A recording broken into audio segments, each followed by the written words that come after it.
Os 12 apóstolos de Jesus Cristo foram homens comuns, vindos de diversas origens, incluindo pescadores, camponeses e artesãos, que abandonaram suas vidas para seguir seu mestre. Como testemunhas da ressurreição de Jesus, receberam a missão de levar o Evangelho ao mundo. No entanto, sua jornada não foi livre de desafios. Enfrentaram perseguições e martírios devido à sua fé, sacrificando-se por amor a Cristo. Suas mortes não foram naturais. Cada uma delas é um poderoso testemunho de sua lealdade ao Mestre e da brutalidade que podem sofrer por suas crenças. Ficou curioso sobre o destino dos 12 apóstolos? Se você pensa que tiveram finais tranquilos, engana-se profundamente. Suas vidas e mortes estão envoltas em mistério, controvérsias e relatos sombrios. Neste vídeo, exploraremos todos os detalhes registrados na Bíblia, bem como informações fornecidas pela Igreja e historiadores. Por isso, inscreva-se no canal, clique no botão de like e assista ao vídeo até o final, para descobrir a fascinante história dos 12 apóstolos. André, o irmão de Simão Pedro, nasceu em Betsaida, uma pequena cidade de pescadores na margem norte do Mar da Galileia. Filho de Jonas, ele cresceu em uma família que dependia da pesca para sobreviver. A convivência com seu irmão e o trabalho diário no mar forjaram um caráter resiliente e uma fé simples, mas profunda. André foi inicialmente discípulo de João Batista, o profeta que pregava o arrependimento e preparava o caminho para o Messias. Foi através de João que André ouviu falar sobre Jesus.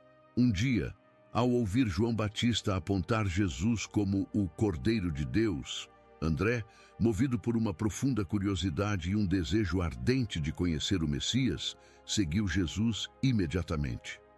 Ele, assim como seu irmão, foi um dos primeiros a reconhecer Jesus como o Messias prometido. E, em um ato de entusiasmo e devoção, correu para contar a seu irmão Pedro, trazendo-o também para seguir Jesus. Após a ascensão de Jesus, André, como os demais apóstolos, foi encarregado de espalhar o Evangelho até os confins da terra. Demonstrando uma dedicação inabalável, André pregou em várias regiões, incluindo a Grécia, a Ásia Menor e possivelmente até mesmo áreas mais ao norte, como a Rússia. Sua pregação era fervorosa e ele era conhecido por realizar milagres, curar os doentes e converter muitos ao cristianismo. André não se limitava a pregar para grandes multidões. Ele tinha um dom especial para alcançar as pessoas individualmente, como havia feito com seu irmão Pedro. Ele se dedicou a levar a mensagem de Jesus a todos que encontrava, independentemente de suas origens ou status social. O destino final de André levou-o à cidade de Patras, na Grécia. Sua pregação fervorosa e a conversão de muitos atraiu a ira das autoridades locais, que viam o crescimento do cristianismo como uma ameaça à ordem estabelecida.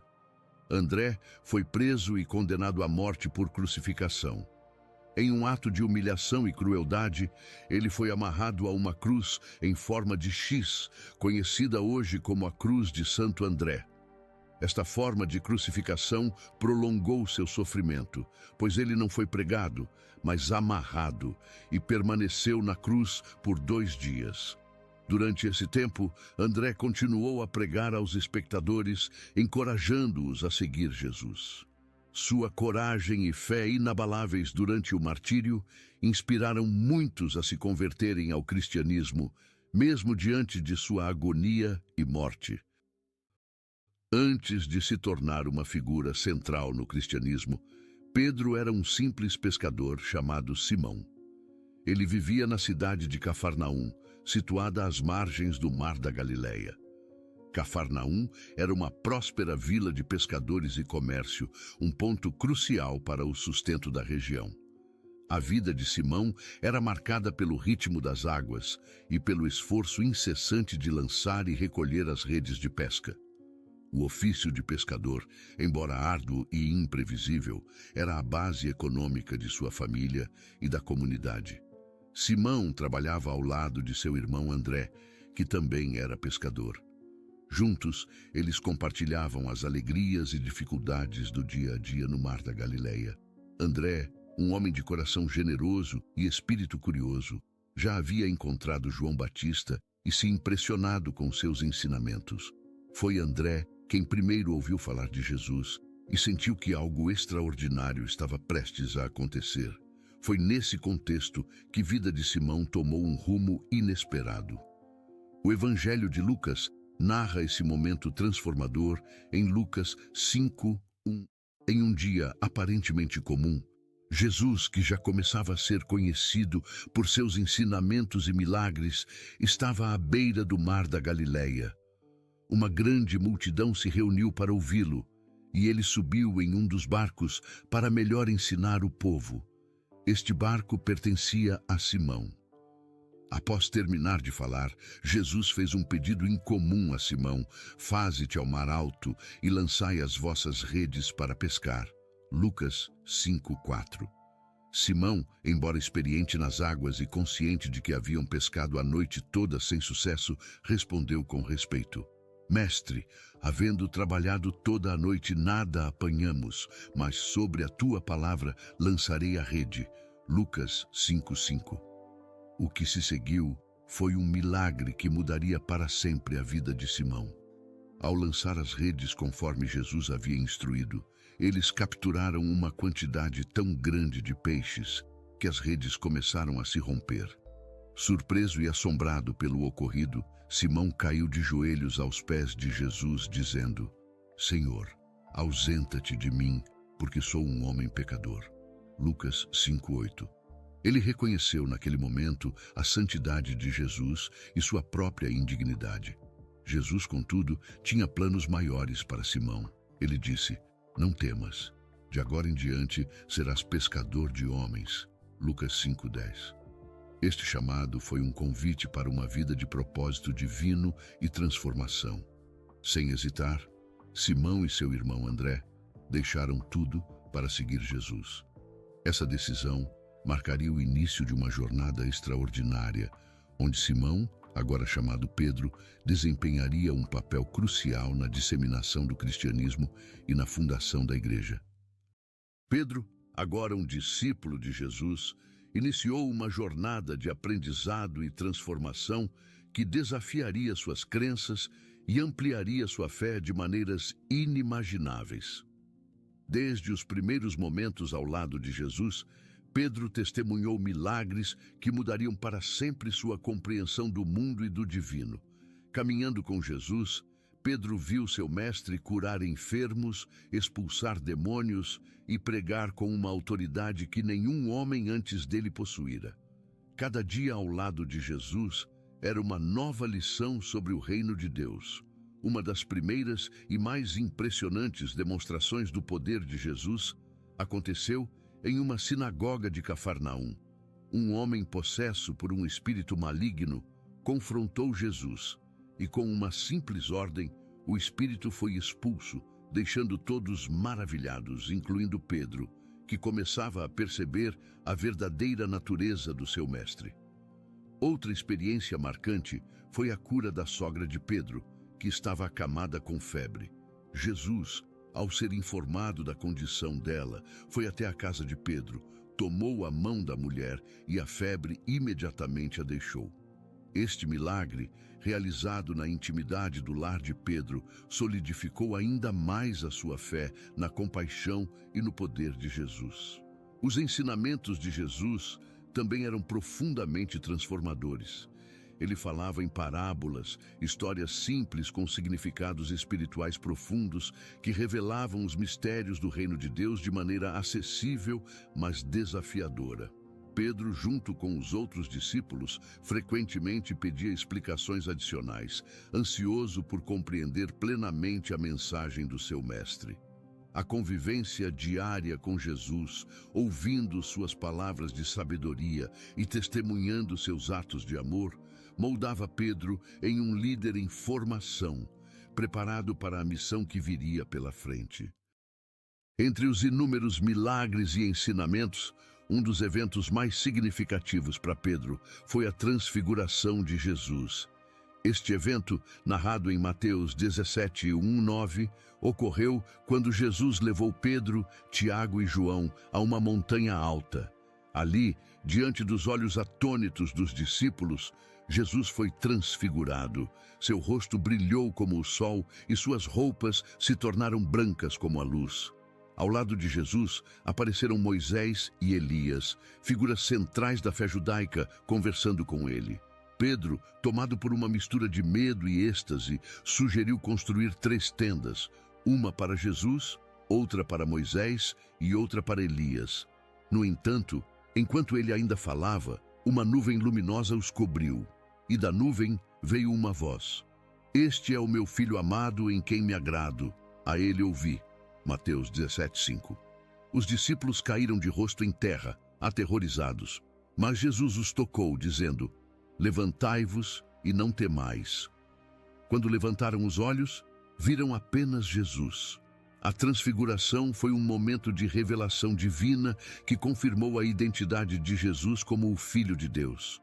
Para Pedro, foi uma experiência que reforçou sua fé e o entendimento de que Jesus não era apenas um profeta ou mestre, mas o próprio Messias, o Filho do Deus vivo.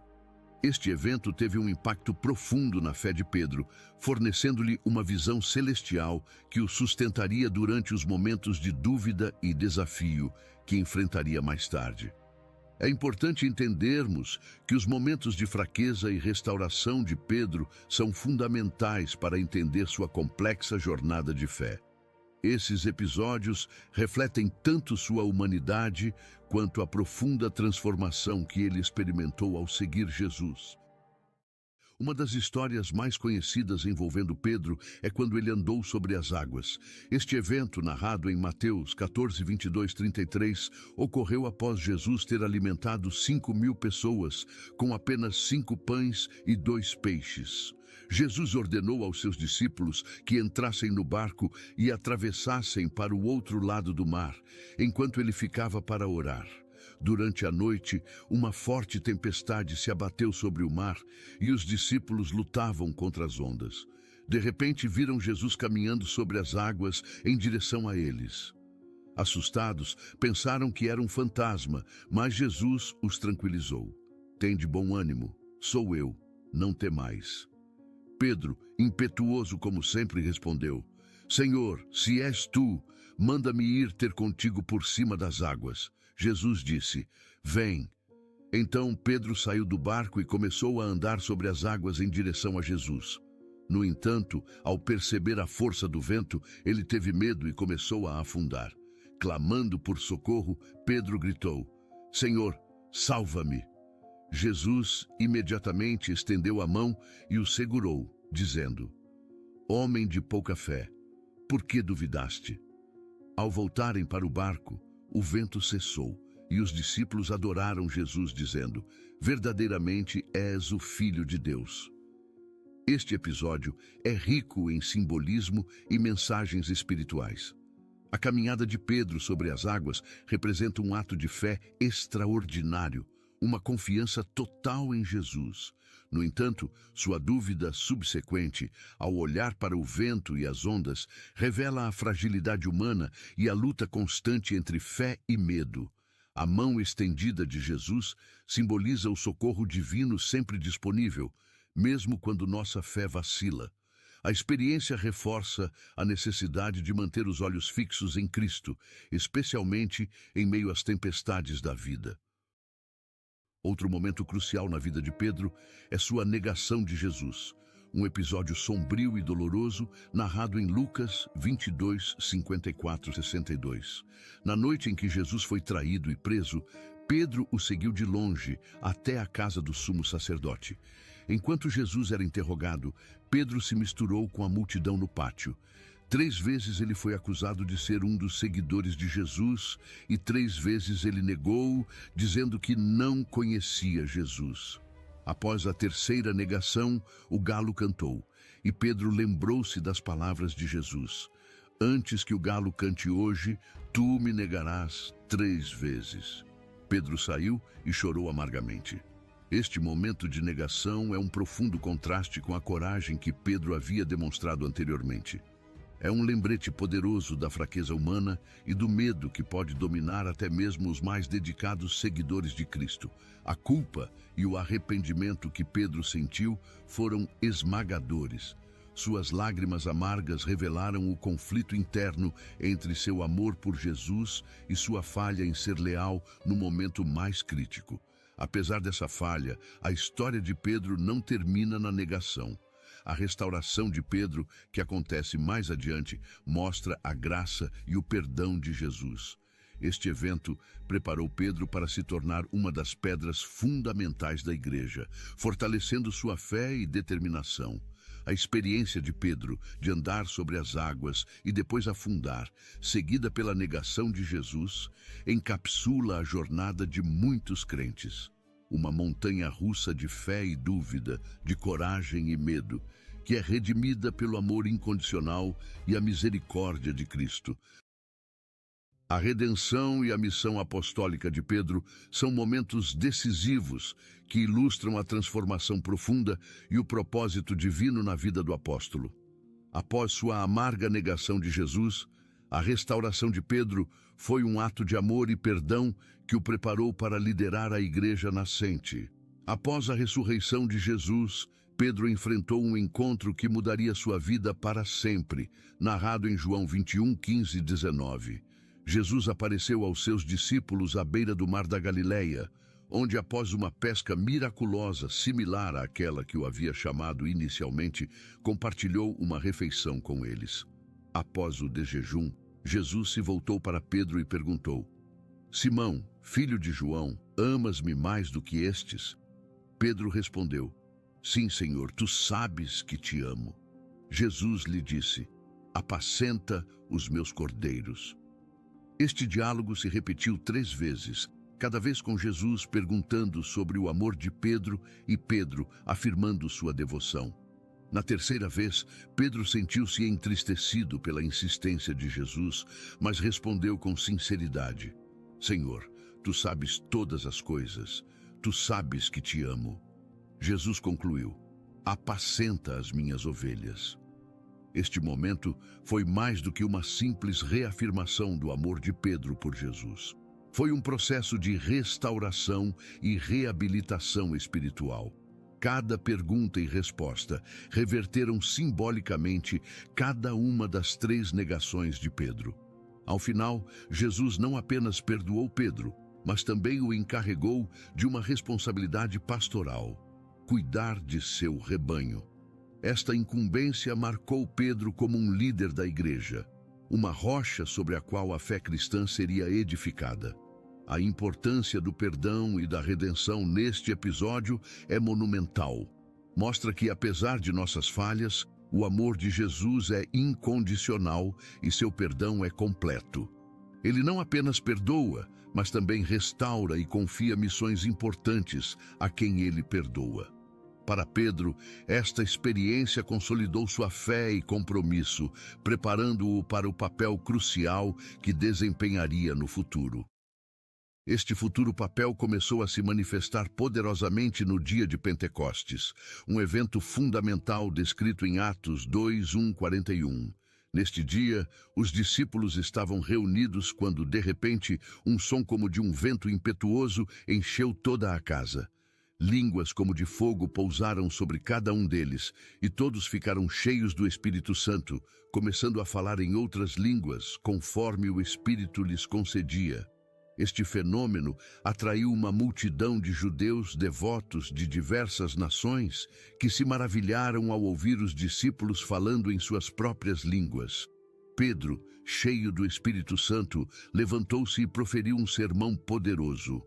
Ele explicou que este evento era o cumprimento da profecia de Joel sobre a vinda do Espírito Santo e que Jesus, o Nazareno, havia sido crucificado e ressuscitado conforme o plano divino. Ele proclamou que Jesus era o Messias prometido e que agora estava exaltado à direita de Deus. Suas palavras foram tão convincentes e inspiradas que a multidão foi tocada profundamente, perguntando: "Que faremos, irmãos?" Pedro respondeu: "Arrependei-vos, e cada um de vós seja batizado em nome de Jesus Cristo para perdão dos pecados, e recebereis o dom do Espírito Santo." Aquele dia, cerca de 3.000 pessoas aceitaram a mensagem de Pedro e foram batizadas, marcando o nascimento da igreja cristã. Pedro desempenhou um papel crucial neste início, não apenas como um pregador eloquente, mas como um líder corajoso e inspirado pelo Espírito. Seu sermão de Pentecostes é um testemunho da transformação que ele experimentou, de um pescador vacilante para um apóstolo intrépido. A trajetória de Pedro, desde sua restauração até sua liderança no Pentecostes, exemplifica o poder do perdão e da graça divina. Sua história inspira os cristãos a reconhecerem que, apesar das falhas, é possível ser redimido e usado poderosamente por Deus para cumprir seu propósito. A vida de Pedro, transformada pela redenção e fortalecida pelo Espírito Santo, continua a ser uma fonte de encorajamento e modelo de fé para a igreja ao longo dos séculos. Antes de continuarmos, se você está gostando do conteúdo, peço que se inscreva no canal e clique no botão de like para não perder os próximos conteúdos. E voltamos para o vídeo. A liderança de Pedro na igreja primitiva foi marcada por poderosos milagres, corajosas pregações e uma perseverança inabalável em face da perseguição. Ele se tornou um líder carismático e intrépido, cuja fé e ações ajudaram a estabelecer a igreja cristã e a expandir sua influência. Um dos primeiros e mais notáveis milagres realizados por Pedro após o Pentecostes está narrado em Atos 3:1-10. Pedro e João subiam ao templo para orar quando encontraram um homem coxo de nascença, que era levado diariamente à porta do templo chamada Formosa para pedir esmolas. Quando o homem viu Pedro e João, ele pediu dinheiro. Pedro, fixando os olhos nele, disse: "Olha para nós." O homem esperava receber algo, mas Pedro disse: "Não tenho prata nem ouro, mas o que tenho, isso te dou. Em nome de Jesus Cristo, o Nazareno, levanta-te e anda." Pedro tomou-o pela mão direita e o levantou. Imediatamente os pés e tornozelos do homem ficaram firmes. Ele saltou, pôs-se em pé e começou a andar. Entrou no templo com eles, andando, saltando e louvando a Deus. Todo o povo o viu andando e louvando a Deus, e ficaram cheios de assombro e admiração pelo que havia acontecido. Este milagre não apenas restaurou fisicamente o homem, mas também teve um impacto espiritual profundo na comunidade. A multidão, maravilhada com o ocorrido, reuniu-se ao redor de Pedro e João. E Pedro aproveitou a oportunidade para pregar sobre Jesus, explicando que o poder de cura vinha através da fé no nome de Jesus Cristo, a quem Deus havia ressuscitado dos mortos. Pedro continuou a realizar outros milagres e a pregar com ousadia. Em Atos 5, lemos sobre a crescente reputação de Pedro como um instrumento do poder de Deus, a ponto de as pessoas colocarem os enfermos nas ruas, para que ao menos a sombra de Pedro pudesse cair sobre alguns deles e curá-los. Multidões de pessoas de cidades vizinhas também vinham a Jerusalém, trazendo seus doentes e atormentados por espíritos impuros, e todos eram curados. A poderosa pregação e os milagres realizados por Pedro e os apóstolos trouxeram não apenas crescimento, mas também perseguição. As autoridades religiosas, sentindo-se ameaçadas pela crescente popularidade e influência dos apóstolos, começaram a reprimir a nova fé. Em Atos 12:1-19, lemos sobre uma das mais dramáticas experiências de perseguição enfrentadas por Pedro. O rei Herodes Agripa começou a prender alguns membros da igreja para maltratá-los. Ele mandou matar Tiago, irmão de João, E vendo que isso agradava aos judeus, prendeu também Pedro durante a festa dos pães asmos. Pedro foi colocado sob forte guarda, com 4 escoltas de 4 soldados cada, mas a igreja orava fervorosamente por ele. Na noite anterior ao seu julgamento, enquanto Pedro dormia entre 2 soldados, algemado com 2 correntes e guardas à porta, um anjo do Senhor apareceu. Uma luz brilhou na cela e o anjo tocou o lado de Pedro, despertando-o. "Levanta-te depressa", disse o anjo, e as correntes caíram dos pulsos de Pedro.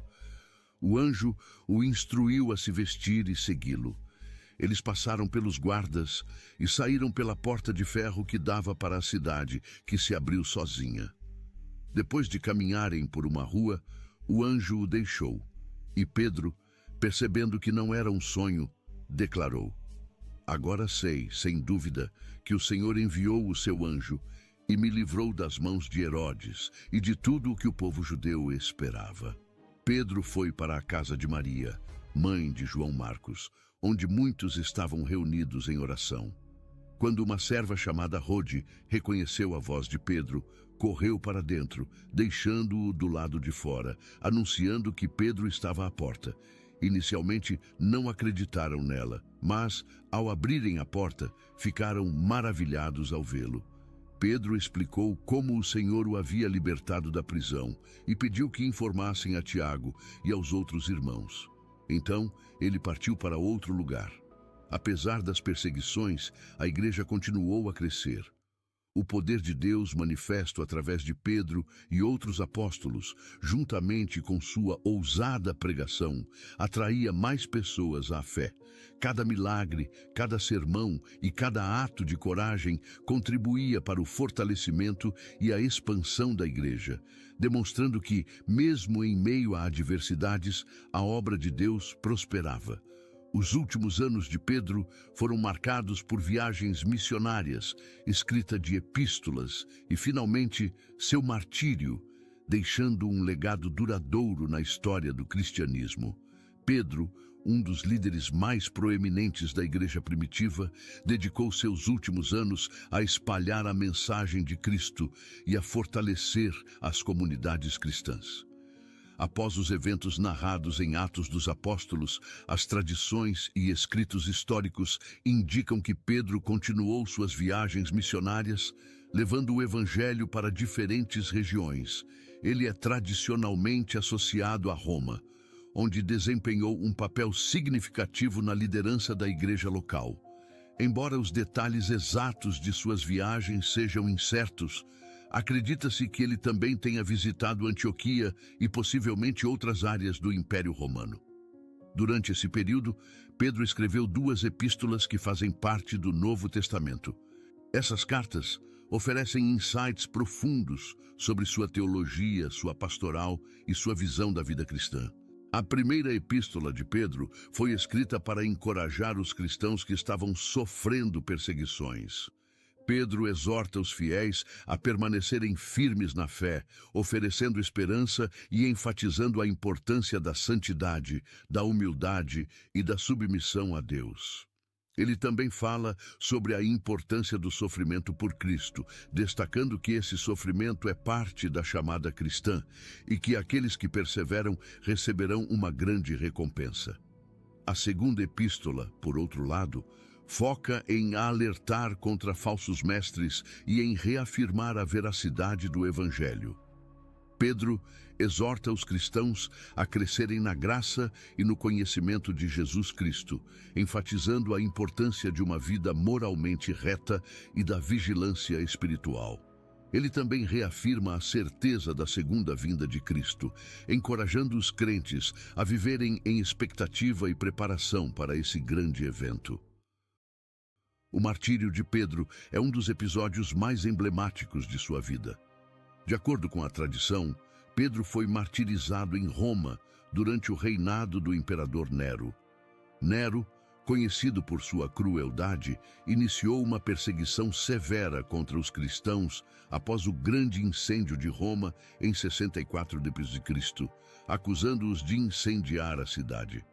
Pedro foi preso e condenado à morte. Pedro foi crucificado, mas, segundo a tradição, pediu para ser crucificado de cabeça para baixo, sentindo-se indigno de morrer da mesma forma que seu mestre, Jesus Cristo. Este ato final de humildade e devoção refletiu a transformação completa que ele havia experimentado ao longo de sua vida como seguidor de Jesus. A vida e a morte de Pedro tiveram um impacto profundo e duradouro na história do cristianismo. Sua liderança corajosa, seus ensinamentos e sua disposição para sofrer e morrer pela fé inspiraram gerações de cristãos. Pedro, que começou sua jornada como um simples pescador, tornou-se uma rocha sobre a qual a igreja foi edificada, deixando um legado de fé, esperança e amor que continua a influenciar a igreja até os dias de hoje. Tiago, filho de Zebedeu, também conhecido como Tiago Maior, foi uma figura proeminente entre os 12 apóstolos de Jesus. Ele nasceu em Betsaida, uma pequena cidade de pescadores, e cresceu em uma família dedicada à pesca. Seu pai, Zebedeu, era um pescador de renome e sua mãe, Salomé, era uma das seguidoras devotas de Jesus.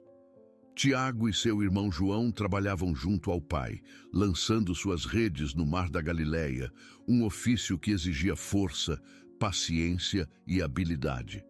A vida de Tiago mudou para sempre quando Jesus o chamou para ser um de seus discípulos. Junto com seu irmão João e Simão Pedro, Tiago formou o círculo íntimo de Jesus, um grupo privilegiado que testemunhou alguns dos momentos mais significativos do ministério de Cristo. Ele estava presente na Transfiguração, onde Jesus revelou sua glória divina no alto de uma montanha, na companhia de Moisés e Elias. Tiago também estava com Jesus no jardim do Getsêmani, onde Jesus orou intensamente antes de sua prisão, mostrando a proximidade e a confiança que Jesus tinha nele. Após a ressurreição de Jesus e sua ascensão aos céus, Tiago assumiu um papel ativo na propagação do Evangelho. Ele se tornou um líder fervoroso e eloquente, pregando corajosamente em Jerusalém e em outras regiões. Sua pregação também desafiava as autoridades religiosas e políticas da época, que viam o crescimento do cristianismo como uma ameaça à sua existência. Tiago, com sua paixão e zelo, continuou a expandir a mensagem de Jesus, enfrentando oposição e perigos constantes. Tiago teve o destino de ser o primeiro dos apóstolos a ser martirizado, uma honra que ele aceitou com fé e coragem. Durante o reinado do rei Herodes Agripa I, em um período de crescente perseguição aos cristãos, Tiago foi preso por ordem do rei. Herodes, buscando ganhar o favor dos líderes judeus, decidiu eliminar uma das figuras mais influentes da igreja primitiva. Tiago foi levado a julgamento e a sentença de morte foi rapidamente decretada. Ele foi decapitado em Jerusalém, selando seu testemunho com seu próprio sangue. Sua morte marcou um momento sombrio, mas também poderoso na história do cristianismo, inspirando outros seguidores a permanecerem firmes em sua fé, independentemente das consequências. Para compreender plenamente a história do apóstolo João e sua sobrevivência milagrosa, é crucial situar-nos no contexto histórico e religioso em que ele viveu. Estamos falando de uma época marcada por eventos cruciais na história da humanidade e no surgimento do cristianismo como uma nova e poderosa força espiritual. No século I d.C., o mundo mediterrâneo estava sob o domínio do Império Romano, uma vasta e poderosa entidade política que exercia controle sobre uma grande parte do mundo conhecido. Sob o governo romano, as culturas e religiões locais muitas vezes coexistiam, embora sob a supervisão e influência da autoridade imperial. É nesse contexto que surge Jesus de Nazaré, cujo ministério público e ensinamentos revolucionários desafiaram as estruturas religiosas e sociais da época. João, o apóstolo, emerge como uma figura central nesse movimento, testemunhando diretamente os milagres e as palavras de Cristo. Mas antes disso, vamos entender quem era João, o apóstolo. João, filho de Zebedeu e Maria Salomé, nasceu em uma família de pescadores na região da Galileia, no norte de Israel. Sua infância foi marcada pelo trabalho árduo na profissão de seu pai, um homem próspero no negócio da pesca. Desde cedo, João foi exposto aos rigores da vida cotidiana e aos desafios de sustentar sua família. É interessante notar que João, junto com seu irmão Tiago, era inicialmente um seguidor de João Batista, o pregador que anunciou a vinda do Messias. Para algumas pessoas pode parecer óbvio, mas aqui é importante esclarecer aos espectadores que João, filho de Zebedeu, o apóstolo e discípulo de Jesus que estudaremos no vídeo de hoje, não deve ser confundido com João Batista, o pregador ascético que preparou o caminho de Jesus para o seu ministério.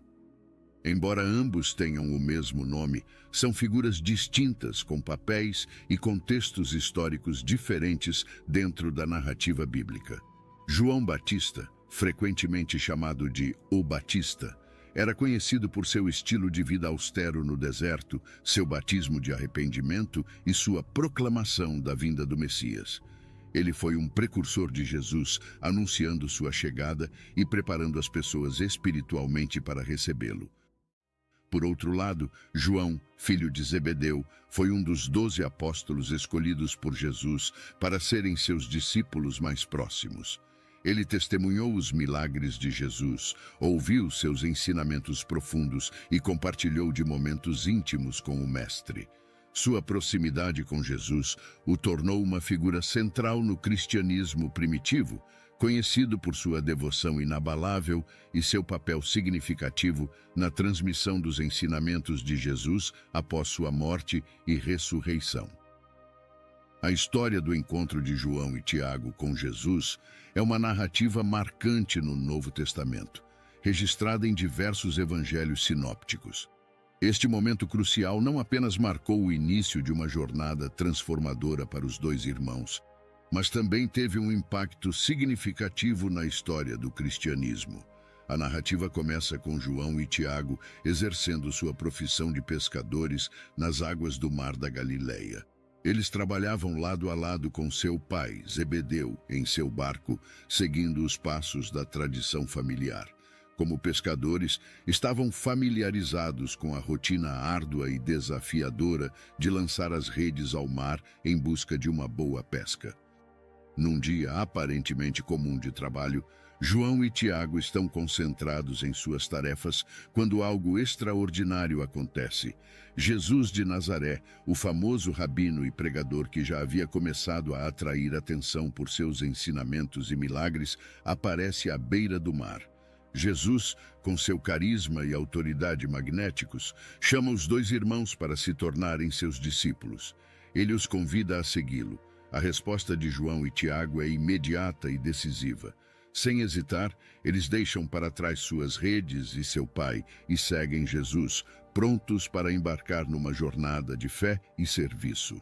A passagem bíblica registrada em Mateus capítulo 4, versículos 18 a 22, descreve o relato. Enquanto Jesus andava à beira do mar da Galileia, viu dois irmãos, Simão, chamado Pedro, e seu irmão André. Eles estavam lançando redes ao mar, pois eram pescadores. Então ele lhes disse: "Sigam-me, e eu os farei pescadores de homens." Eles imediatamente deixaram as redes e o seguiram. Indo adiante, viu outros dois irmãos, Tiago, filho de Zebedeu, e seu irmão João.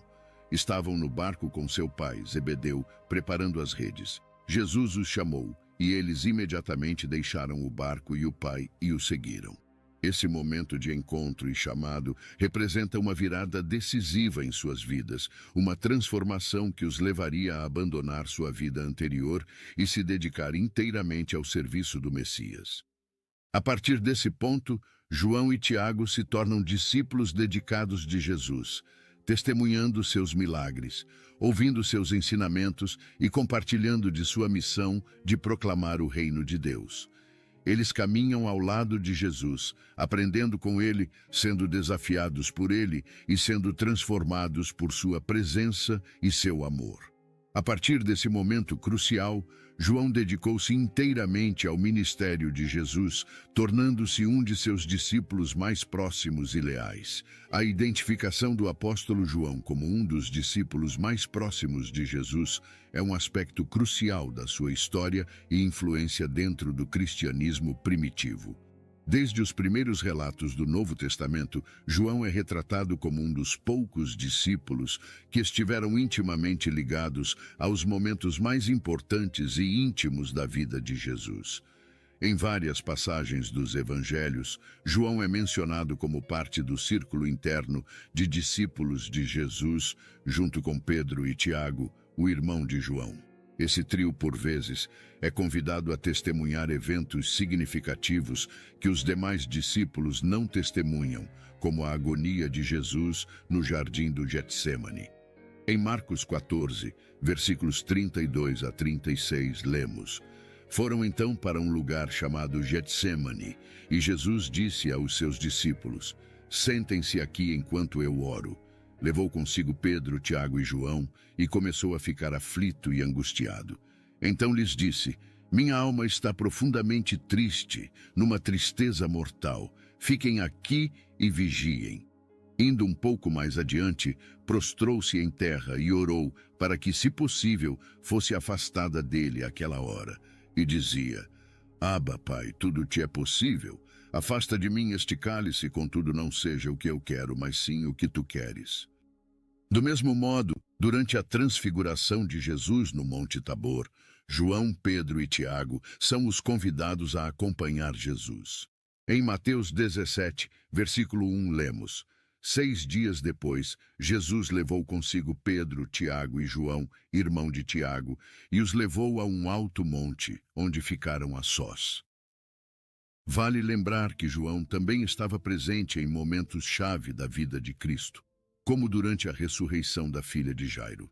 Jairo, um dos principais frequentadores da sinagoga local, se aproximou de Jesus em desespero, implorando-lhe para curar sua filha, que estava à beira da morte. Jairo acreditava firmemente no poder de Jesus e na esperança de que ele poderia salvá-la. Jesus, tocado pela fé de Jairo, concorda em acompanhá-lo até sua casa para ajudar. Enquanto Jesus estava a caminho da casa de Jairo, uma multidão o cerca, ansiosa para ver milagres ou ouvir suas palavras. Em meio à agitação, uma mulher que sofria de hemorragia há 12 anos se aproxima de Jesus por trás e toca suas vestes, acreditando que isso a curaria. Jesus, sentindo o poder fluir dele, vira-se para a mulher e a tranquiliza, dizendo que sua fé a curou. Enquanto Jesus ainda estava falando com a mulher, alguns mensageiros chegaram da casa de Jairo para informá-lo de que sua filha morreu e que não há mais necessidade de incomodar Jesus. No entanto, Jesus encoraja Jairo dizendo: Não temas, crê somente e ela será salva. Quando Jesus chega à casa de Jairo, ele encontra uma multidão de pessoas chorando e lamentando a morte da menina. Ele entra na casa acompanhado por Pedro, Tiago e João, novamente os 3 discípulos mais próximos. Jesus vai até o quarto onde a menina jaz e diz: Menina, a ti te digo, levanta-te. No mesmo instante, a menina se levanta e começa a andar, para grande espanto e alegria de todos os presentes. É maravilhoso notarmos como o relacionamento de João com Jesus é caracterizado por uma proximidade e intimidade únicas. João é frequentemente referido como o discípulo amado, uma expressão que sugere um nível de afeição e confiança especial por parte de Jesus. Em momentos cruciais da vida de Jesus, como na última ceia, João é descrito como aquele que se reclinou no peito de Jesus, indicando uma ligação profunda e íntima entre os dois. O Evangelho de João, capítulo 13, versículo 23, detalha: Um deles, o discípulo a quem Jesus amava, estava reclinado ao lado de Jesus. A personalidade de João também é explorada nos relatos bíblicos, revelando traços de lealdade, coragem e devoção. Ele é retratado como alguém com um forte senso de propósito e compromisso com a causa de Jesus. Sua presença ao lado de Jesus, durante momentos de perigo e desafio, como na crucificação e na prisão, demonstra sua coragem e determinação em permanecer fiel ao Mestre, mesmo diante das adversidades. O Evangelho de João, capítulo 19, versículos 25 a 27, registra este momento comovente. Perto da cruz de Jesus estavam sua mãe, a irmã dela, Maria, mulher de Clopas, e Maria Madalena. Quando Jesus viu sua mãe ali e perto dela o discípulo a quem ele amava, disse à sua mãe: "Aí está o seu filho", e ao discípulo: "Aí está a sua mãe". Daquela hora em diante, o discípulo a recebeu em sua casa. Essa demonstração de amor e fidelidade é profundamente comovente, pois mesmo diante da ameaça à própria vida, João permaneceu ao lado de Jesus até o último momento. Além disso, a presença de João na crucificação destaca sua profunda compreensão espiritual e seu compromisso com os ensinamentos de Jesus. Enquanto testemunhava o sacrifício supremo de seu mestre, João refletia sobre as palavras e os ensinamentos de Jesus, encontrando força e significado naquela hora sombria. Os líderes judeus, alarmados com o crescimento do movimento cristão e desconfiados de sua mensagem de salvação em Jesus Cristo, buscaram reprimir e perseguir os seguidores de Jesus. João, como um dos principais líderes da igreja primitiva, tornou-se um alvo específico dessa perseguição. As autoridades romanas também começaram a ver o cristianismo como uma ameaça ao seu domínio e autoridade. Os seguidores de Jesus eram acusados de perturbar a ordem pública e de se recusar a prestar culto ao imperador, o que era considerado um ato de traição contra o Estado. João e os outros apóstolos enfrentaram prisão, tortura e até mesmo a morte por causa de sua fé, mas sua determinação em pregar o Evangelho não diminuiu. Nesse contexto, surge a história de João sendo jogado dentro de um caldeirão de óleo fervente. Embora não seja encontrada nos relatos bíblicos canônicos, essa história é registrada em tradições cristãs antigas e escritos históricos que destacam a importância da fé, mesmo diante do perigo extremo. De acordo com essas tradições, João foi lançado no caldeirão ardente por ordem do imperador romano Domiciano, por volta do final do 1º século depois de Cristo. O motivo por trás desse ato de perseguição foi a fidelidade de João ao cristianismo e sua recusa em renunciar à sua fé em Cristo. Domiciano, que se considerava divino e exigia adoração como imperador, via os seguidores de Jesus como uma ameaça ao seu poder e à sua autoridade. Ele promulgou leis rigorosas contra os cristãos e ordenou perseguições generalizadas para tentar suprimir o crescimento da religião cristã. João, sendo um dos apóstolos mais proeminentes e conhecidos, se tornou um alvo particular para as autoridades romanas. Sua liderança na comunidade cristã e seu testemunho incansável sobre Jesus Cristo o tornaram uma figura influente e, portanto, uma ameaça aos interesses do governo romano. Sendo assim, João foi preso, torturado e lançado dentro de um caldeirão de óleo fervente. O calor abrasador e o vapor sufocante parecem anunciar sua sentença de morte iminente, enquanto aqueles que testemunham esse ato de brutalidade aguardavam o inevitável desfecho. No entanto, é neste momento de desespero que ocorre o milagre. Quando os guardas retornam para remover o corpo, João emerge do caldeirão ileso, sem qualquer dano causado pelo fogo abrasador. Sua pele não é queimada, seus membros não são afetados pelo calor escaldante. É como se uma mão invisível tivesse intervido, protegendo-o do perigo mortal que o cercava. Essa sobrevivência milagrosa não apenas confunde e atordoa aqueles que testemunham o evento, mas também serve como um testemunho vívido do poder de Deus, agindo em favor daqueles que o servem com devoção. João, como tantos outros mártires da fé, enfrentou o martírio com coragem e fé inabalável, confiando na promessa de que nada poderia separá-lo do amor divino. Essa história continua a inspirar e fortalecer os cristãos ao longo dos séculos, lembrando-os de que, mesmo nos momentos mais sombrios e perigosos, a mão protetora de Deus está sempre presente para aqueles que confiam nele. A sobrevivência milagrosa de João é mais do que uma história de triunfo sobre o perigo físico.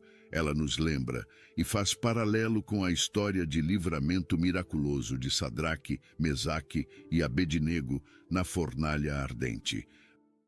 A Bíblia relata, em Daniel capítulo 3, que Sadraque, Mesaque e Abednego, 3 jovens hebreus, se recusaram a adorar a estátua de ouro do rei Nabucodonosor e foram lançados em uma fornalha ardente como punição por sua fidelidade a Deus. No entanto, mesmo diante do calor insuportável do fogo, eles não são consumidos. Em vez disso, uma figura semelhante a um filho dos deuses os acompanha dentro da fornalha, e eles saem ilesos, sem nem mesmo o cheiro de fumaça em suas roupas. Ambos os eventos demonstram o poder soberano de Deus sobre as circunstâncias e sua capacidade de proteger os fiéis em meio ao fogo e à adversidade. Diante da coragem e da firmeza de João em sua fé, as autoridades, insatisfeitas com os resultados da tortura do apóstolo, tomaram uma decisão drástica: exilá-lo para a remota ilha de Patmos. Vendo que João não se curvaria diante da pressão e da ameaça de morte, optaram por afastá-lo da sociedade e da comunidade cristã, na esperança de silenciar sua voz e minar sua influência. O exílio de João representou não apenas um ato de punição, mas também uma tentativa desesperada de conter o impacto de sua mensagem e impedir que sua fé inspirasse outros a desafiar a autoridade e a se voltar para Cristo. O exílio de João na ilha de Patmos foi um período marcante em sua vida, repleto de significado espiritual e revelações divinas. Condenado por sua fé em Cristo e sua proclamação do Evangelho, João foi enviado para essa remota ilha como uma forma de suprimir sua influência e impedir sua pregação. No entanto, o que parecia ser um gesto de punição por parte das autoridades acabou se tornando um momento crucial na história da Igreja cristã. Durante seu exílio em Patmos, João experimentou uma profunda comunhão com Deus e recebeu visões extraordinárias que viriam a compor o livro do Apocalipse, também conhecido como Revelação. Essas revelações divinas foram concedidas a João como uma mensagem para as igrejas da época e para as gerações futuras, revelando o plano soberano de Deus para a história humana e o destino final da criação. Enquanto estava em Patmos, João não se resignou ao isolamento e ao desespero, mas continuou a testemunhar sua fé e proclamar a mensagem do Evangelho entre os habitantes da ilha. Mesmo em meio às dificuldades e à solidão do exílio, sua determinação em servir a Deus permaneceu inabalável, e seu testemunho cristão resplandeceu como uma luz em meio às trevas. As revelações divinas que João recebeu em Patmos revelam a soberania de Deus sobre todas as coisas e a vitória final de Cristo sobre o mal e o pecado. Essas visões ofereceram conforto, encorajamento e esperança tanto para João quanto para a igreja primitiva, fortalecendo sua fé e preparando-os para os desafios que enfrentariam no futuro. Assim, o exílio de João em Patmos não apenas demonstrou a perseverança e a fidelidade do apóstolo diante da adversidade, mas também resultou em uma das obras mais significativas da literatura bíblica e em uma fonte de inspiração e orientação espiritual para os cristãos ao longo dos séculos. João transformou seu período de exílio em um tempo de comunhão íntima com Deus e de serviço fiel ao seu reino, deixando um legado duradouro de fé, coragem e compromisso com a verdade. Filipe, um dos 12 apóstolos, teve uma vida marcada por fé e dedicação ao ministério de Jesus. Sua origem é pouco documentada, mas sabemos que ele veio de Betsaida, a mesma cidade natal de André e Pedro. Felipe foi chamado diretamente por Jesus, que disse: "Segue-me", João 1,43, e ele atendeu prontamente ao chamado, demonstrando desde o início uma disposição para seguir o Mestre. Felipe não apenas seguiu Jesus, mas também foi instrumental em trazer outros a ele.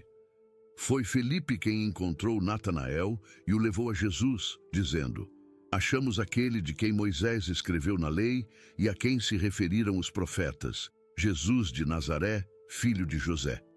João 1,45. Felipe se destacou por sua curiosidade e busca por entendimento.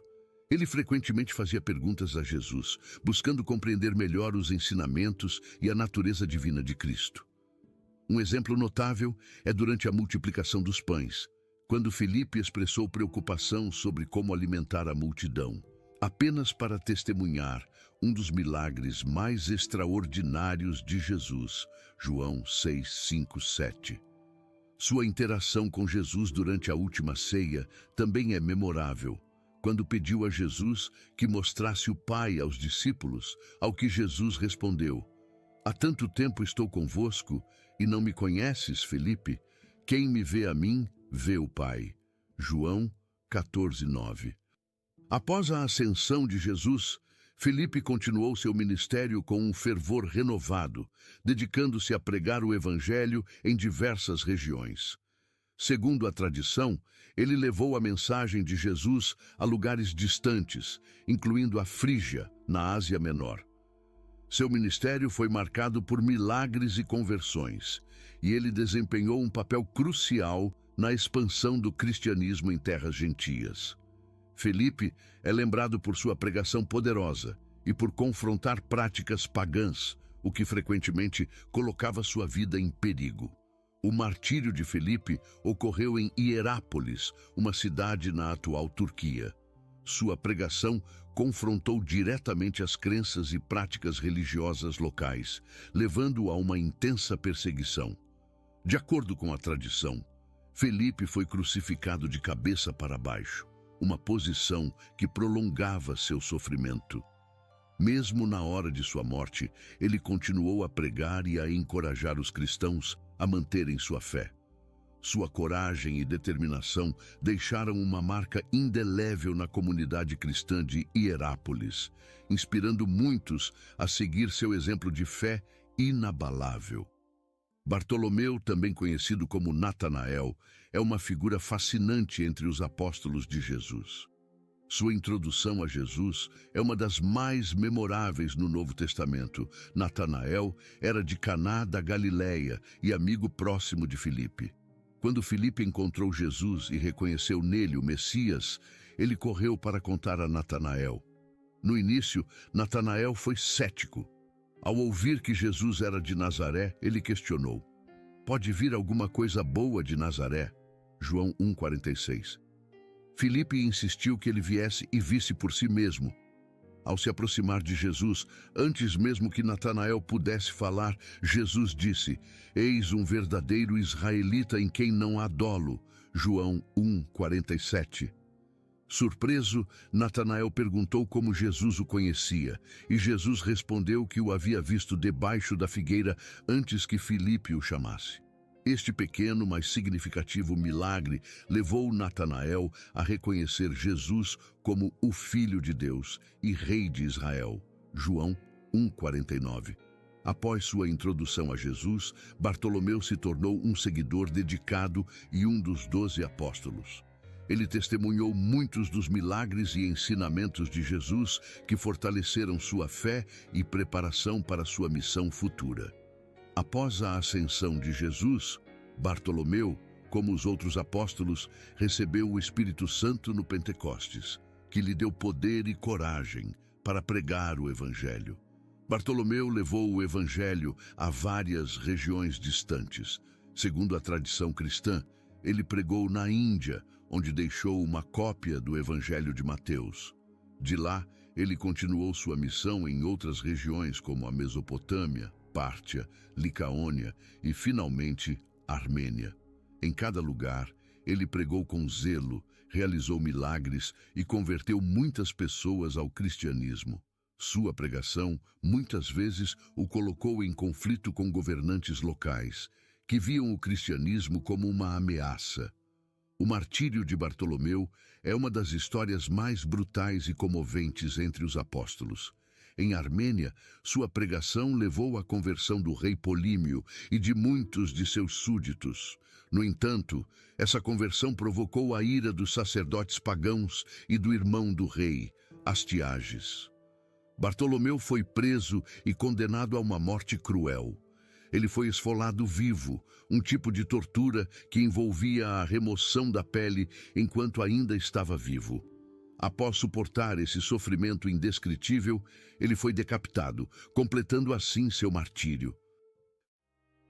Saulo de Tarso, nascido em torno do ano 10 depois do nascimento de Cristo, originou-se em Tarso, a capital da província romana da Cilícia, localizada na Turquia moderna.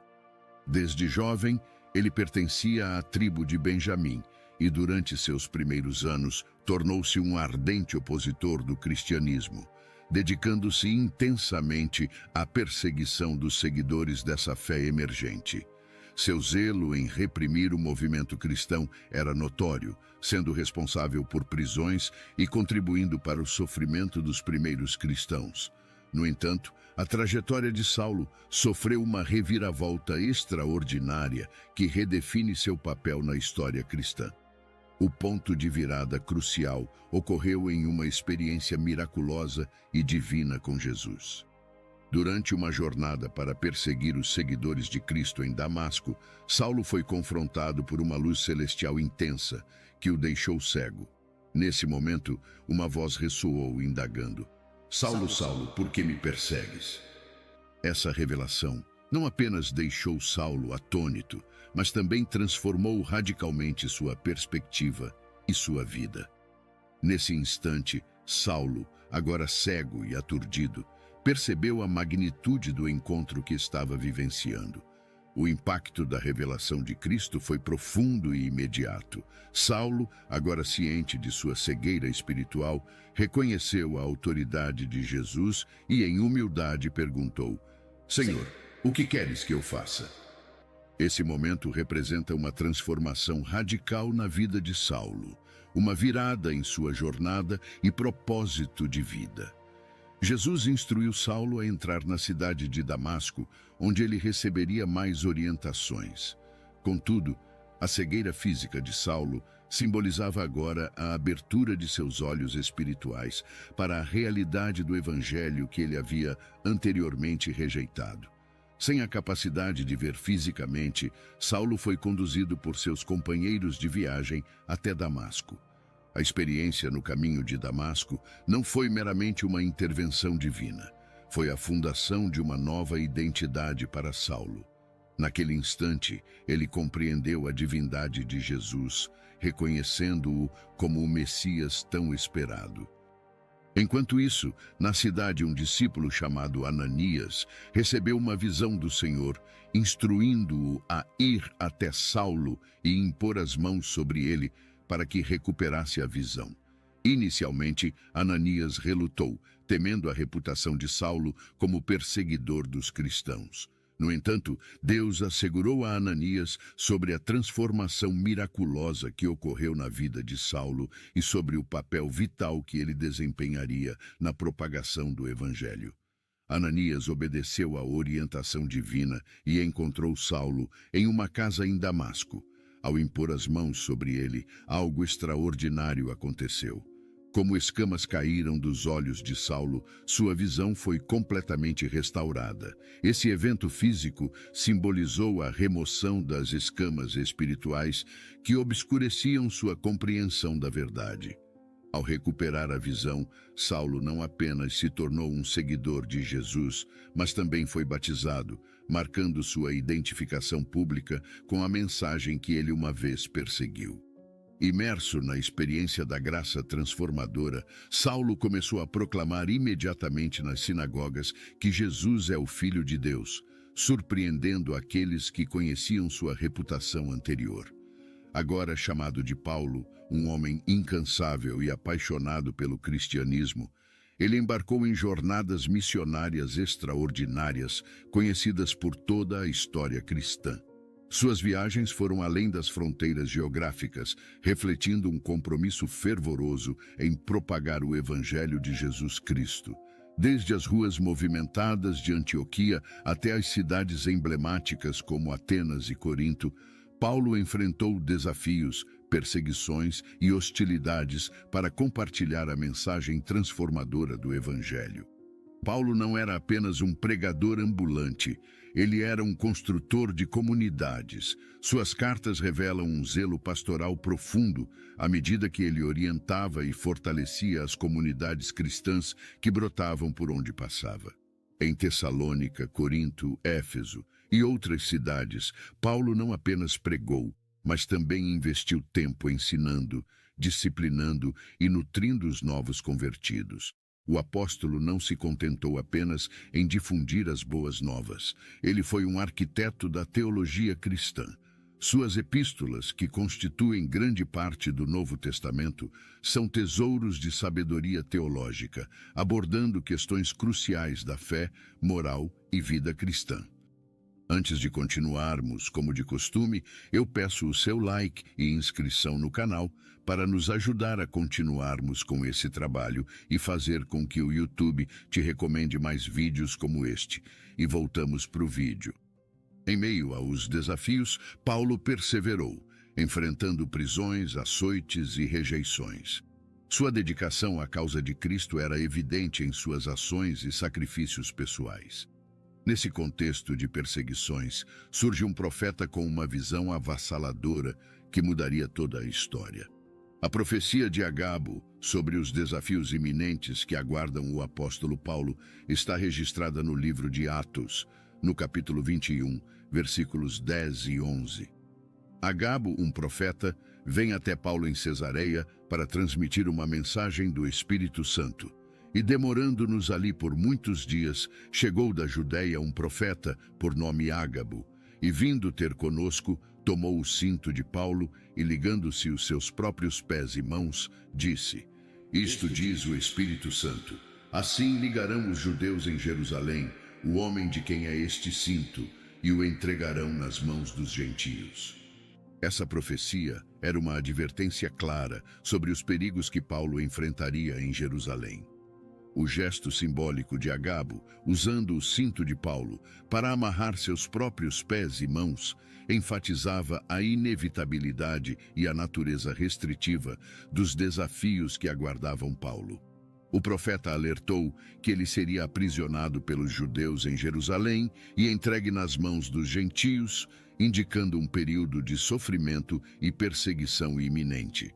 Diante dessa revelação, é impressionante observar a reação de seus amigos próximos, que imploram para que ele evite Jerusalém, temendo as consequências prenunciadas. Apesar de receber essa profecia, Paulo estava determinado a prosseguir, demonstrando sua coragem e compromisso com o chamado que sentia do Senhor. Mesmo ciente dos desafios que o aguardam, ele mantém uma determinação inabalável em seguir o chamado divino.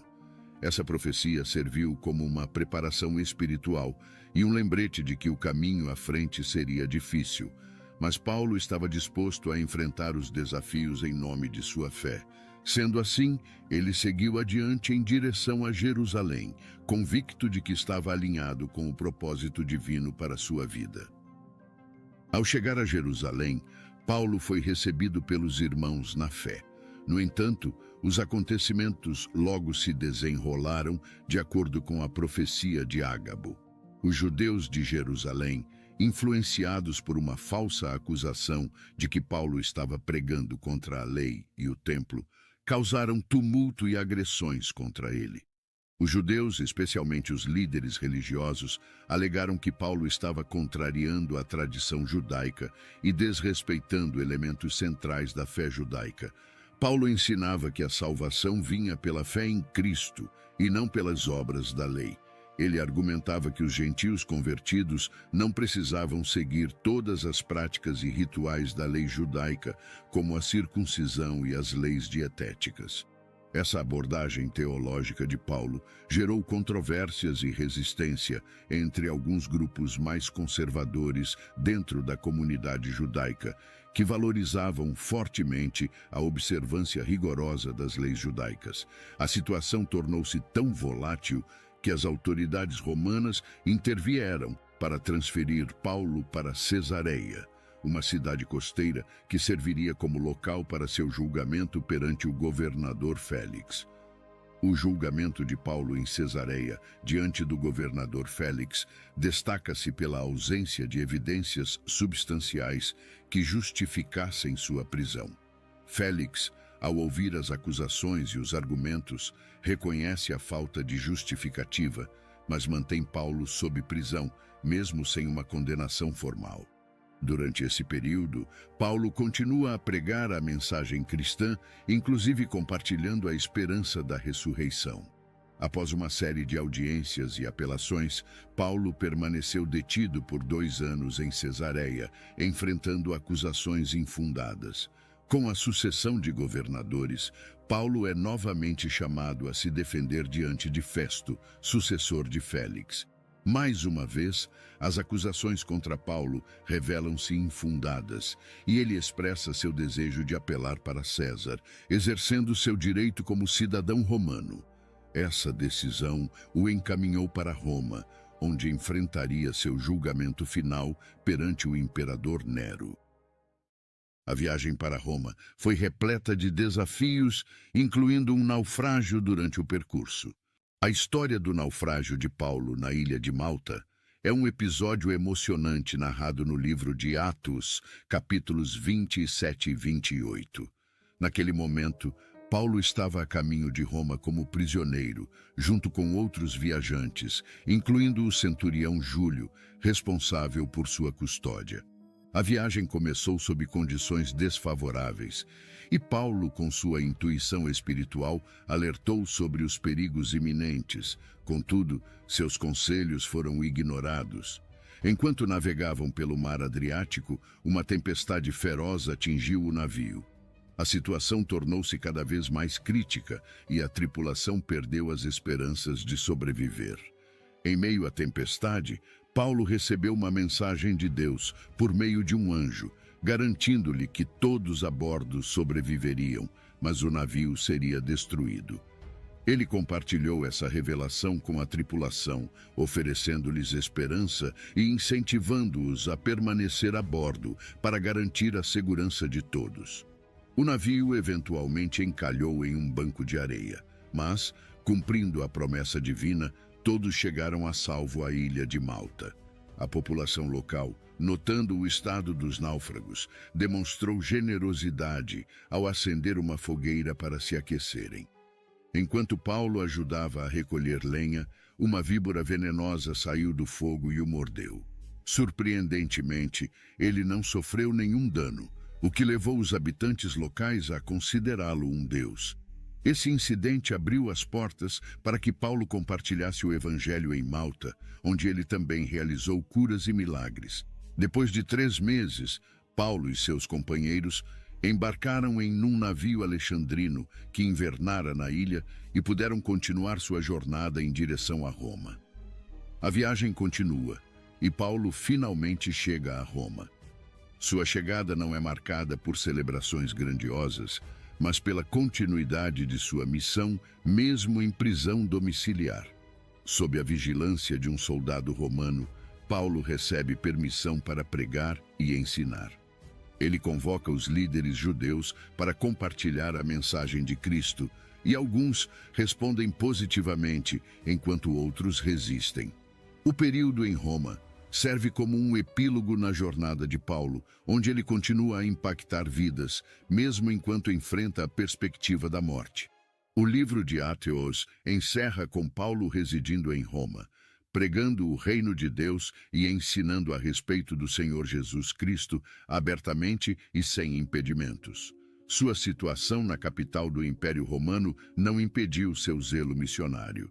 Ele recebeu a liberdade de receber visitantes e, durante essa fase, Paulo também continuou a escrever cartas, incluindo algumas das chamadas cartas da prisão, como Efésios, Filipenses, Colossenses e Filemon. Essas cartas refletem sua profunda teologia e sabedoria, transmitindo encorajamento, instruções pastorais e ensinamentos sobre a natureza de Cristo e do cristianismo. A segunda epístola a Timóteo, frequentemente considerada uma das últimas cartas de Paulo, é especialmente emocional e reflexiva. Nela, Paulo expressa a consciência de que sua vida está chegando ao fim. Ele menciona sua luta, perseverança e fidelidade ao Evangelho, independentemente das dificuldades. Paulo compartilha palavras carregadas de significado, expressando que ele já está sendo derramado como uma oferta de bebida e que o tempo da sua partida chegou. No entanto, ao invés de lamentar, Paulo declara ter combatido o bom combate e guardado a fé. Sua linguagem sugere um senso de realização e paz interior diante do inevitável. Em uma de suas declarações mais memoráveis, registrada no segundo livro de Coríntios, capítulo 4, versículos 17 e 18, Paulo compartilha sua perspectiva sobre as tribulações da vida. Porque a nossa leve e momentânea tribulação produz para nós um peso eterno de glória muito excelente. Não atentando nós nas coisas que se veem, mas nas que se não veem, porque as que se veem são temporais, e as que se não veem são eternas. Essas palavras indicam que Paulo compreendia as adversidades como temporárias em comparação com a glória eterna que aguardava os crentes. Sua expectativa da vida eterna era alicerçada na convicção da ressurreição e na obra redentora de Cristo. Tempos depois, no ano 64 d.C., um grande incêndio devastou a cidade de Roma durante o reinado do imperador Nero. As chamas consumiram vastas áreas, resultando em perdas significativas e deixando grande parte da população desabrigada. A causa exata do incêndio permanece incerta, mas algumas fontes históricas sugerem que Nero próprio poderia ter tido envolvimento. É sabido que Nero tinha ambições de reconstruir partes da cidade de acordo com seus próprios projetos arquitetônicos grandiosos. O incêndio forneceria uma oportunidade para ele redesenhar e remodelar a cidade de acordo com seus desejos. Essa reconstrução poderia aumentar sua popularidade entre a população romana. Algumas fontes antigas, como o historiador romano Tácito, sugerem que Nero tocou sua lira e cantou poemas enquanto observava o incêndio. Esses relatos controversos alimentaram a ideia de que Nero tinha alguma responsabilidade pelo desastre. O imperador Nero, porém, enfrentou um desafio em lidar com o descontentamento popular em meio à devastação. Em uma tentativa de desviar a culpa de si mesmo, Nero voltou-se para uma comunidade já marginalizada em Roma, os cristãos. A fé cristã era vista com suspeita pelas autoridades romanas e os seguidores de Jesus eram frequentemente mal compreendidos. Nero iniciou uma campanha de perseguição contra os cristãos, acusando-os injustamente de serem os responsáveis pelo incêndio. Muitos historiadores consideram essa perseguição como uma tentativa de desviar a atenção pública de seu próprio possível envolvimento no incêndio e consolidar seu poder. Os cristãos tornaram-se bodes expiatórios convenientes em meio ao caos. Durante a perseguição desencadeada por Nero, vários seguidores do cristianismo foram submetidos a prisões, torturas e diversas formas de morte. Alguns enfrentaram a crucificação, outros foram lançados às arenas para servirem de alimento a animais selvagens. Alguns foram utilizados como tochas humanas para iluminar a noite na cidade, enquanto outros encontraram o fim pela decapitação. Finalmente, no ano 67 d.C., Paulo foi preso e encarcerado mais uma vez. Contudo, Ao contrário das prisões anteriores, Paulo já sentia que não escaparia com vida desta vez. Sua convicção repousava na certeza de haver lutado a boa luta, completado a sua jornada e preservado a fé, conforme escrito em Timóteo. Segundo a tradição cristã, Nero sentenciou Paulo à pena capital, sendo decapitado à beira da estrada de Roma para Óstia. Essa escolha de execução estava, de maneira evidente, relacionada ao fato de Paulo ser também um cidadão romano. Caso contrário, é provável que sua morte tivesse assumido formas mais cruéis e humilhantes. Por exemplo, a mesma tradição relata que Pedro, contemporâneo de Paulo e também detido naquele período, foi crucificado de cabeça para baixo no circo de Nero. O legado duradouro do apóstolo Paulo seja um convite à reflexão e ação. Ao contemplarmos o exemplo de fé e comprometimento de Paulo, somos desafiados a refletir sobre nossa própria jornada espiritual. Sua disposição em enfrentar adversidades, suportar perseguições e manter a fé inabalável mesmo diante da morte, serve como um farol, guiando-nos em nossas próprias caminhadas de fé. Tomé, também conhecido como Dídimo, é frequentemente lembrado como Tomé, o incrédulo, devido à sua reação inicial à notícia da ressurreição de Jesus. Após a crucificação de Jesus, Tomé não estava presente quando Jesus apareceu pela primeira vez aos outros discípulos. Quando eles lhe contaram que haviam visto o Senhor ressuscitado, Tomé respondeu com ceticismo: "Se eu não vir o sinal dos cravos nas suas mãos, e não puser o meu dedo no lugar dos cravos, e não puser a minha mão no seu lado, de modo nenhum acreditarei." João 20, 25. 8 dias depois, Jesus apareceu novamente aos discípulos, desta vez com Tomé presente. Jesus convidou Tomé a tocar suas feridas e acreditar. Tomé, cheio de espanto e reverência, exclamou: "Senhor meu e Deus meu." João 20, 28. Este momento não só dissipou suas dúvidas, mas também solidificou sua fé de maneira profunda e duradoura. Após a ascensão de Jesus e o Pentecostes, quando os apóstolos receberam o Espírito Santo, Tomé dedicou-se ao ministério, levando a mensagem do Evangelho a regiões distantes. Segundo a tradição cristã, ele viajou extensivamente, pregando na Mesopotâmia e Pártia, e finalmente na Índia, onde seu ministério floresceu de maneira notável. Na Índia, Tomé estabeleceu comunidades cristãs, particularmente na região de Kerala, onde ainda hoje há comunidades cristãs que se identificam como cristãos de São Tomé. Sua pregação foi acompanhada de milagres e curas, e ele conseguiu converter muitas pessoas ao cristianismo, incluindo membros da nobreza local. O trabalho missionário de Tomé na Índia não foi isento de perigos. Ele também enfrentou oposição feroz dos sacerdotes e líderes religiosos locais. O martírio de Tomé é um dos eventos mais comoventes da história dos apóstolos. De acordo com a tradição, ele foi martirizado em Milapore, uma área perto da atual cidade de Chennai, na Índia. Enfrentando crescente hostilidade, Tomé foi eventualmente preso e condenado à morte. Ele foi perfurado por lanças, uma morte dolorosa e lenta. Mesmo em seus últimos momentos, Tomé manteve sua fé firme, testemunhando a verdade do Evangelho até o fim.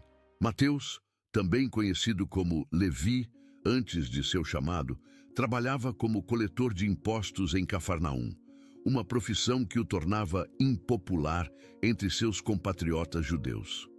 Os coletores de impostos eram frequentemente vistos como traidores e pecadores, pois trabalhavam para o Império Romano opressor e muitas vezes extorquiam dinheiro além dos impostos devidos para benefício próprio. No entanto, Jesus viu além da reputação de Mateus e o chamou para segui-lo. Enquanto Mateus estava sentado em seu posto de coleta, Jesus passou por ali e disse: "Segue-me."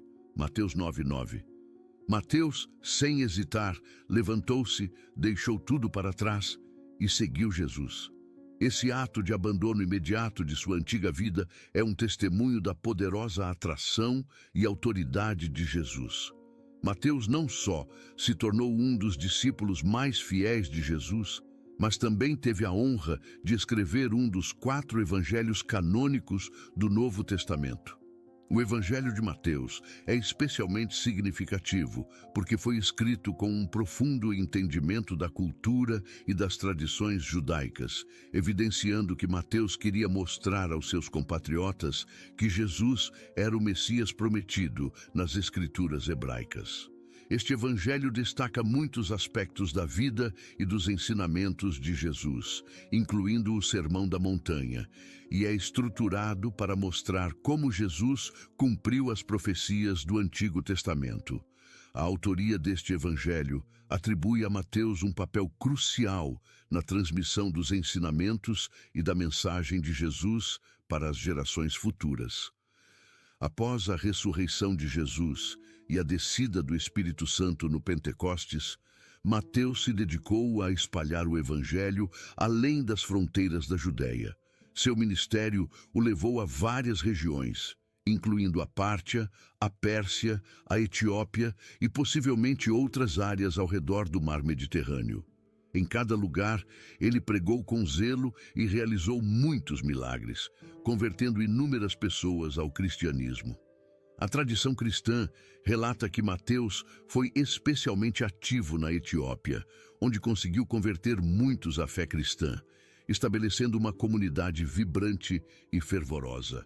O martírio de Mateus é um evento que destaca sua dedicação e coragem até o fim. Mateus foi preso e condenado à morte. Ele foi martirizado por espada, um fim rápido mas brutal. Tiago, filho de Alfeu, também conhecido como Tiago Menor, é frequentemente identificado com este nome para distingui-lo de Tiago, filho de Zebedeu, que é conhecido como Tiago Maior. Tiago Menor era filho de Alfeu e, segundo algumas tradições, pode ter sido parente de Jesus, possivelmente um primo.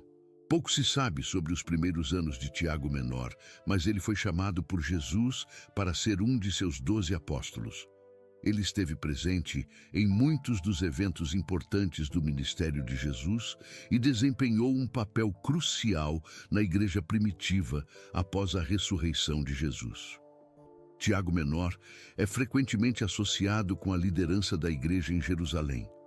Alguns estudiosos acreditam que ele pode ser a mesma pessoa que Tiago, o justo, mencionado em outras partes do Novo Testamento, que foi um líder respeitado na comunidade cristã de Jerusalém. Tiago Menor é tradicionalmente creditado como o autor da Epístola de Tiago no Novo Testamento, um texto que enfatiza a importância das obras como evidência de uma fé viva e ativa. Sua liderança na igreja primitiva foi marcada por sabedoria e piedade. De acordo com a tradição, Tiago Menor foi martirizado em Jerusalém. Relatos históricos, como os de Flávio Josefo e outros escritos apócrifos, sugerem que ele foi apedrejado até a morte por ordem do sumo sacerdote Anano. Sua morte ocorreu aproximadamente em 62 depois de Cristo, e foi uma consequência de sua firme pregação e liderança cristã que irritaram as autoridades religiosas judaicas. Ele foi levado ao pináculo do templo e, quando se recusou a renegar sua fé em Jesus, foi jogado do alto. Sobrevivendo à queda, ele foi apedrejado e, finalmente, golpeado na cabeça com um porrete por um lavador de roupas, selando seu martírio. Judas Tadeu, também conhecido como Tadeu ou Lebeu, é um dos apóstolos menos mencionados nos evangelhos, mas ele é venerado por sua dedicação e zelo no ministério de Jesus. O nome Tadeu significa coração corajoso, e ele é frequentemente identificado como o autor da Epístola de Judas no Novo Testamento. Uma carta breve, mas poderosa, que adverte contra os falsos mestres e encoraja os cristãos a perseverarem na fé. Tadeu foi chamado por Jesus para ser um dos 12 apóstolos, e como os outros, ele testemunhou muitos dos milagres e ensinamentos de Jesus. O martírio de Tadeu é relatado de várias maneiras, mas a tradição mais aceita é que ele foi martirizado na Pérsia. Ele foi morto com golpes de machado ou clava, refletindo a violência enfrentada pelos primeiros missionários cristãos. Sua morte é frequentemente datada no século I, e ele é lembrado por sua coragem e devoção até o fim. Simão, o Zelote, também conhecido como Simão, o cananeu, é outro dos apóstolos cuja vida é cercada de mistério e reverência. O apelido Zelote sugere que ele poderia ter sido membro do grupo nacionalista judeu conhecido como os Zelotes, que eram fervorosos opositores ao domínio romano sobre Israel. No entanto, após ser chamado por Jesus, Simão deixou de lado suas aspirações políticas para seguir o caminho da paz e da fé. Como um dos 12 apóstolos, Simão esteve presente em muitos dos eventos importantes do ministério de Jesus. Ele testemunhou os milagres, ouviu os ensinamentos e esteve presente na última ceia e no Pentecostes. Sua transformação de um possível revolucionário político para um fervoroso pregador do Evangelho exemplifica o poder transformador do chamado de Jesus. Após a ascensão de Jesus, Simão pregou o Evangelho em várias regiões, incluindo a África e a Grã-Bretanha, segundo algumas tradições. Ele trabalhou incansavelmente para converter pessoas ao cristianismo, enfrentando muitos desafios e perigos ao longo do caminho. O martírio de Simão, o Zelote, é tradicionalmente relatado como tendo ocorrido na Pérsia, onde ele pregava com seu colega apóstolo Judas Tadeu. Ambos foram perseguidos por sua pregação e, eventualmente, martirizados. Simão foi cerrado ao meio, uma morte brutal que reflete a severidade da perseguição enfrentada pelos primeiros cristãos. Sua fé inabalável e dedicação ao Evangelho até o último suspiro são lembrados e venerados até hoje. Judas Iscariotes. Judas Iscariotes, um dos 12 apóstolos de Jesus, é conhecido principalmente por sua traição, um ato que mudou o curso da história bíblica. Escolhido por Jesus como discípulo, Judas era o tesoureiro do grupo, responsável por administrar os recursos financeiros. No entanto, seu nome se tornou sinônimo de traição, quando ele entregou Jesus aos líderes religiosos por 30 moedas de prata. Então, um dos 12, chamado Judas Iscariotes, foi ter com os principais sacerdotes e disse: "Que me quereis dar, e eu vô-lo entregarei?" E eles lhe pesaram 30 moedas de prata. Mateus, capítulo 26, versículos 14 e 15. A decisão de Judas de trair Jesus tem sido motivo de muita especulação e debate. Alguns acreditam que ele estava desiludido com a direção que o ministério de Jesus estava tomando, esperando talvez uma revolução política que nunca aconteceu. Outros sugerem que Judas foi movido pela ganância. No entanto, a Bíblia também sugere que ele foi influenciado por Satanás, apontando para uma luta espiritual mais profunda. Independentemente das razões, seu ato de traição é um dos momentos mais sombrios dos evangelhos. Após trair Jesus, Judas foi consumido pelo remorso. Ele tentou devolver as 30 moedas de prata aos principais sacerdotes, mas eles recusaram. Em desespero, Judas jogou as moedas no templo e saiu para se enforcar. As descrições da morte de Judas Iscariotes nos evangelhos apresentam diferenças notáveis. Enquanto Mateus relata que Judas, após arrepender-se de sua traição, devolveu as 30 moedas de prata aos sacerdotes e em seguida se enforcou. Mateus capítulo 27, versículos 3 a 5. O livro de Atos descreve uma morte mais gráfica, mencionando que Judas adquiriu um campo com o dinheiro da traição e, ao cair de cabeça para baixo, seu corpo se rompeu, derramando suas entranhas. Atos capítulo 1, versículos 18 e 19. Para conciliar essas duas narrativas, algumas interpretações sugerem que Judas inicialmente se enforcou, como mencionado em Mateus, e que posteriormente, possivelmente devido à decomposição ou outros fatores, seu corpo caiu e se rompeu, alinhando-se com o relato de Atos. Esta conciliação permite considerar que ambas as descrições abordam diferentes aspectos ou momentos da morte de Judas, oferecendo uma visão mais completa do trágico fim do traidor de Jesus.